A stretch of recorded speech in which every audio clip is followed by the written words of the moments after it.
आपको बताएंगे कि तनाज़ात का शिकार पीटीआई को एक और धचका लगा है। सलमान अकरम राजा ने बतौर सेक्रेटरी जनरल पाकिस्तान तहरीक इंसाफ से इस्तीफा दे दिया है। इत्तलात ये आ रही हैं कि पाकिस्तान तहरीक इंसाफ इंतशार का शिकार है और अंदरूनी जो तनाज़ात हैं, अंदरूनी मामलात मजीद शिद्दत इख्तियार कर गए हैं। तनाज़ात के शिकार पाकिस्तान तहरीक इंसाफ को एक और धचका लगा है और वो ये कि सलमान अकरम राजा ने बतौर सेक्रेटरी जनरल पीटीआई अपने ओहदे से इस्तीफा दे दिया है। वो अपने ओहदे से मुस्ताफी हो गए हैं और मजीद पाकिस्तान तहरीक इंसाफ के साथ नहीं है।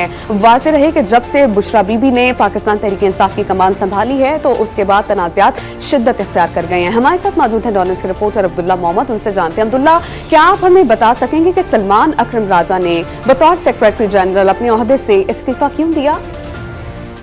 जी बिल्कुल, तनाज़ात की शिकार पाकिस्तान तहरीक इंसाफ को एक और धचका लगा है और सलमान अकरम राजा जो पाकिस्तान तहरीक इंसाफ के सेक्रेटरी जनरल थे, उनका बाज़ाब्ता नोटिफिकेशन जारी नहीं हुआ था।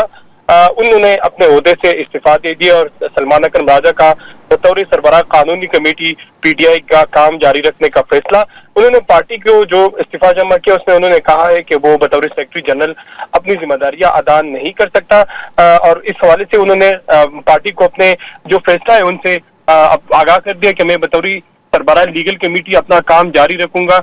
और उन्होंने कहा है जो हमारे पास दस्तावेजात है उसमें क्या वो जो है वो पाकिस्तान तहरीक इंसाफ के बानी चेयरमैन को ये इस्तीफा पेश करते, लेकिन ऐसा मुमकिन नहीं है।